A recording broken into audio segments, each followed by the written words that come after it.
bisa disepakati.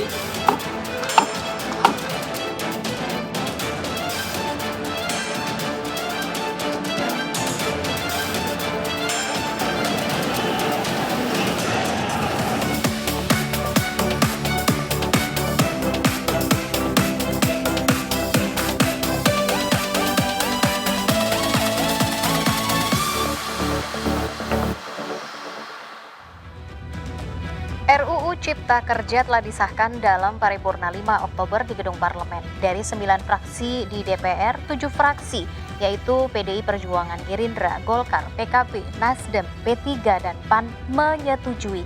2 fraksi lainnya, yakni PKS dan Demokrat, tidak setuju dengan pengesahan RUU Cipta Kerja ini.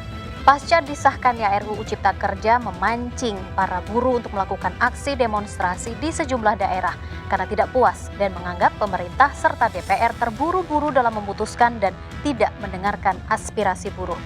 Lalu poin apa saja yang menjadi keberatan dari para buruh? Benarkah pemerintah dan DPR terburu-buru dalam mengesahkan RUU Cipta Kerja ini? Bersama saya Rizka Indah, pemirsa, kita akan berbincang lebih jauh terkait dengan berjuang dalam RUU Cipta Kerja. Sebelum kami hadirkan perbincangannya ke hadapan Anda pemirsa, terlebih dahulu kami akan sampaikan rangkaian informasi seputar peristiwa yang terjadi sepanjang hari ini. Kita awali dengan ratusan buruh yang hari ini kembali berunjuk rasa di depan kawasan industri Cikupamas, Tangerang, Banten. Buruh menuntut dibatalkannya Undang-Undang Cipta Kerja yang dinilai merugikan kaum buruh. Ratusan pendemo juga sudah mulai berdatangan pemirsa di depan kawasan industri Cikupamas, Tangerang, Banten. Aksi demo lanjutan ini menolak disahkannya Undang-Undang Cipta Kerja oleh DPR RI. Sementara itu mengantisipasi meluasnya aksi massa, Polresta Tangerang bersama dengan jajaran TNI dan Satpol PP serta instansi terkait telah menyiagakan sekitar 1.000 personil untuk mengamankan jalannya aksi massa dengan tetap menjalankan protokol kesehatan.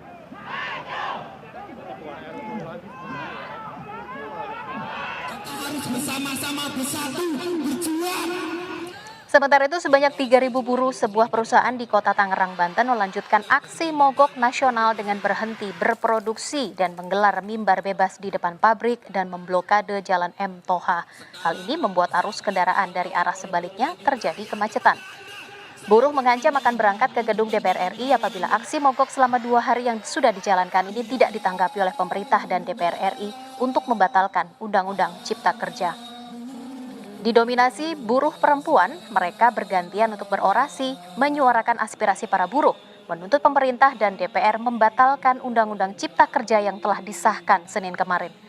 Buruh menilai Undang-Undang Cipta Kerja tidak berpihak kepada mereka, terutama klaster ketenaga kerjaan, mulai dari pasal yang mengatur pengupahan, pengurangan pesangon, tidak ada batasan tenaga kerja kontrak, outsourcing di segala bidang, serta keistimewaan bagi tenaga kerja asing.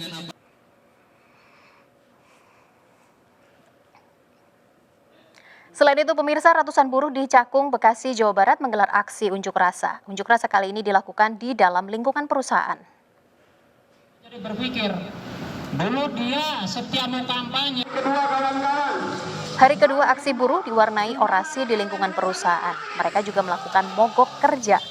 Buruh berorasi terkait penolakan mereka terhadap Omnibus Law. Rencananya, Kamis besok buruh juga akan bergerak untuk menyampaikan tuntutannya ke gedung DPR. Luar biasa. Kepolisian Resort Kota Bandung, pemirsa, memukul mundur masa aksi tolak Omnibus Law yang mencoba untuk bertahan dan melakukan aksi anarkis di depan gedung DPRD Provinsi Jawa Barat. Petugas menembakkan gas air mata hingga membuat massa kocar-kacir. Sebanyak 650 petugas gabungan diturunkan untuk membubarkan aksi massa yang bertahan di depan gedung DPRD Provinsi Jawa Barat Selasa malam. Petugas menembakkan gas air mata ke arah kerumunan massa yang masih mencoba terus melempari petugas dengan batu. Setelah beberapa kali menembakkan gas air mata, massa akhirnya kocar-kacir. Tindakan represif petugas dilakukan karena massa aksi tak menghiraukan peringatan petugas untuk membubarkan diri karena telah melebihi batas untuk menggelar aksi hingga pengerusakan sejumlah fasilitas. Polisi memastikan bahwa kelompok massa bukan merupakan kelompok buruh dan mahasiswa yang menggelar aksi penolakan Omnibus Law Selasa siang.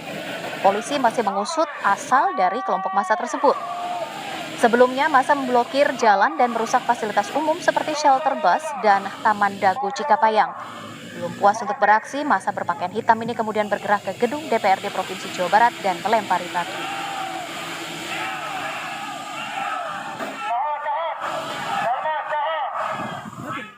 Presiden Konfederasi Serikat Pekerja Seluruh Indonesia KSPSI Andi Gani Nenawea menyatakan konsisten untuk menolak Undang-Undang Cipta Kerja. KSPSI tengah menyiapkan tim hukum untuk menggugat undang-undang tersebut ke Mahkamah Konstitusi.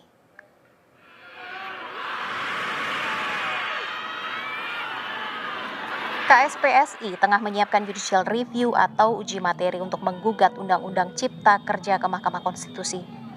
Sejumlah landasan hukum tengah dipelajari dan disiapkan dalam upaya gugatan uji materi Undang-Undang Cipta Kerja. KSPI menghimbau agar buruh yang tengah berunjuk rasa tetap tertib dan tidak terprovokasi. Saat disinggung terkait dengan isu tawaran jabatan, Andi membantah keras isu tersebut saat dua pimpinan buruh dipanggil Presiden ke istana.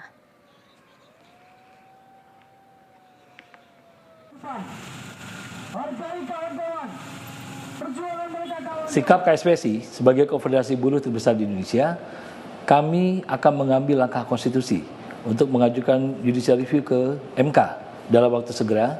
Siang ini kami sudah melakukan rapat terbatas bersama seluruh jajaran pengurus dan mempersiapkan tim hukum untuk mempersiapkan gugatan tersebut. Saya minta juga kepada seluruh buruh Indonesia yang mulai tadi pagi, besok dan lusa menyuarakan pendapatnya. Saya berharap betul jaga ketertiban, jangan terprovokasi, dan tetap berjuang sehormat-hormatnya. Menteri Tenaga Kerja Ida Fauzia menyatakan dalam Undang-Undang Cipta Kerja, ketentuan mengenai upah minimum kabupaten kota tetap dipertahankan. Selain itu, Undang-Undang Cipta Kerja juga mengatur ketentuan mengenai program jaminan kehilangan pekerjaan yang manfaatnya berupa uang tunai, akses informasi pasar kerja, dan juga pelatihan kerja.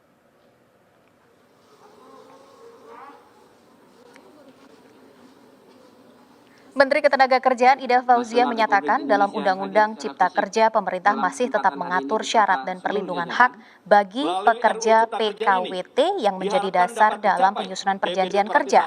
Bahkan Undang-Undang Cipta Kerja pun juga mengatur perlindungan tambahan berupa kompensasi kepada pekerja pada saat berakhirnya masa PKWT. Selain itu, perlindungan hak bagi pekerja dalam kegiatan alih daya atau outsourcing masih tetap dipertahankan. Tak hanya itu, bahwa ketentuan mengenai waktu kerja dan waktu istirahat tetap diatur seperti undang-undang terdahulu. Terkait upah, terdapat penegasan dan formula dalam penetapan upah minimum berdasarkan pertumbuhan ekonomi dan inflasi. Ketentuan mengenai upah minimum kabupaten kota tetap dipertahankan. Bahkan dalam rangka perlindungan kepada pekerja yang menghadapi proses pemutusan hubungan kerja, mengatur ketentuan mengenai program jaminan kehilangan pekerjaan yang manfaatnya berupa uang tunai, akses informasi pasar kerja, dan pelatihan kerja.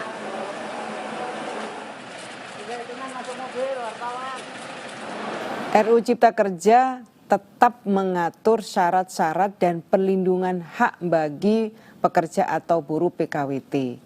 Yang ini menjadi dasar dalam penyusunan perjanjian kerja. Di samping itu juga RUU Cipta Kerja ini mengatur perlindungan tambahan berupa kompensasi kepada pekerja atau buruh pada saat berakhirnya PKWT. Berjuang dalam Undang-Undang Cipta Kerja akan kami hadirkan perbincangannya pemirsa di segmen berikutnya. Tetaplah bersama kami di Indonesia Bicara.